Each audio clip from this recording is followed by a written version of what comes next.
Question क्या है आप लोग देख सकते हैं। क्वेश्चन है कलिंग युद्ध का अशोक पर क्या प्रभाव पड़ा। तो आप लोग को पता होगा कि कलिंग युद्ध जो हुआ था 261 BC में अशोक और कलिंग के राजा खारवेल के बीच हुआ था।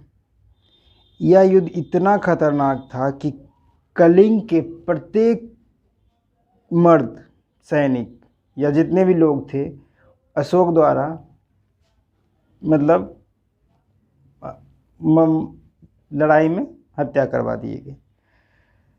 लेकिन इस कहानी का कुछ अलग ही प्रभाव पड़ा अशोक पे, क्योंकि आपको मालूम हो कि अशोक जो थे इतना क्रूर थे कि वो राजगद्दी के लिए अपने 100 भाई को तक को मरवा दिए थे।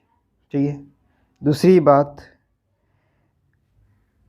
इतने क्रूर राजा इतना जल्दी मतलब उनका मन बदल जाता है, वो भी किस कारण?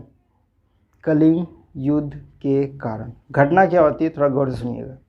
होता क्या है कि जब कलिंग युद्ध हुआ, ठीक है, राजा खारवेल और अशोक के बीच में, तो खारवेल दुर्भाग्यवश युद्ध के मैदान में मारे जाते हैं और उनके जितने भी सैनिक थे, मर्द सैनिक, वो भी मारे जाते हैं।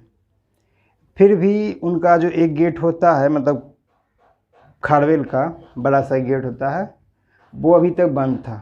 अशोक और अशोक के सैनिक के मन में ये चल रहा था कि फिलहाल अभी भी कुछ सैनिक हैं जो उधर से भी गेट बंद किए हुए हैं, मतलब अंदर में कुछ सैनिक हैं। ठीक है। यहाँ तो कुछ सैनिक बचे ही नहीं थे। तो होता क्या है कि मतलब जो महल था, महल का जो गेट था, गेट के अंदर में कोई जेंट्स सैनिक नहीं था, मतलब मर्द सैनिक नहीं थे। टोटल की टोटल औरतें और लड़कियां थी।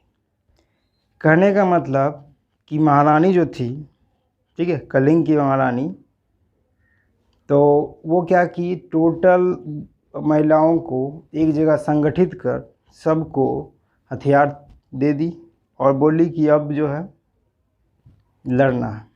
ठीक है, लड़कर मर जाना है, किसी का गुलामी नहीं करना है। ठीक। तो ये सब तैयारी के साथ वो लोग पूरा एकदम जो भी है हथियार लेकर तैनात थी, तलवार भाला बर्छे जो भी था।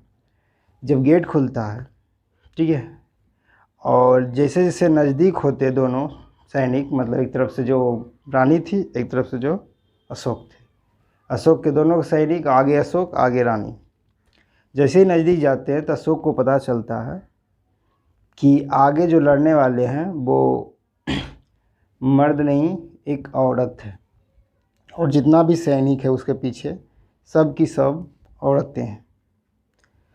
तो वो क्या करते हैं, हथियार डाल देते हैं। कौन? अशोक।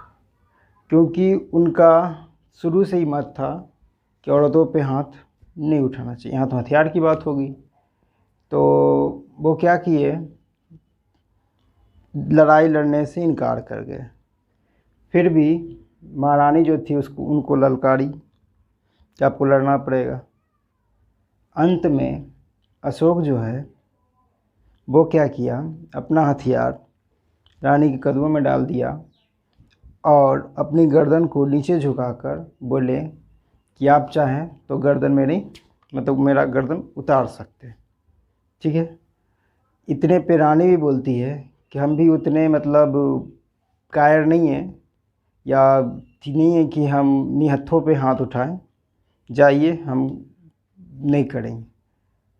तो रानी भी एक अच्छी थी। तो इस तरह की कांड होने के बाद जब अशोक वापस लौट रहे थे, तो लौटते के क्रम में जब वो रक्त, मतलब ज़मीन पे जितने भी बॉडी, रक्त, शरीर के पार्ट्स वगैरह जो भी थे वो बिछड़े हुए थे। इतने रक्तपात, इतने बॉडी और इतनी महिलाओं, मतलब ये खून वगैरह को देख के उनका मन जो है ना उसी टाइम बदल गया। उसी टाइम वो सोच लिए कि अब जो है युद्ध नहीं करना है, क्योंकि युद्ध से कुछ मिलने वाला तो था नहीं। उनको महसूस हो गया कि कुछ तो मिला नहीं, जहाँ तक विनाश ही विनाश हुए हैं। उसी टाइम से वो सोच लिए कि अब युद्ध नहीं करेंगे, जितना भी जीवन जिएंगे वो अपने जनता और अपने आस पड़ोस के लोगों के लिए जिए। ठीक है, तो इस तरह से आपका आंसर किस होगा, क्लियर तो कर दिए हैं। कलिंग युद्ध का अशोक पर क्या प्रभाव पड़ा? ऐसा प्रभाव पड़ा कि वो एक क्रूर शासक से एक बहुत ही दयावान मानव बन गए। जहाँ वे युद्ध पे विश्वास रखते थे, अब वे शांति जीवन जीने पे विश्वास रखने लगे। जहाँ पे वे हड़प नीति, मतलब हर जगह हड़पने का काम करते थे, वहाँ वे दान देने के बारे में सोचने लगे। इस तरह से उनका जीवन बदल गया और पूरा जीवन अपने जनता के लिए समर्पित कर दिए। ठीक है, तो अगर अच्छा लगे तो लाइक करें, शेयर करें, सब्सक्राइब करें। मिलते हैं नेक्स्ट वीडियो।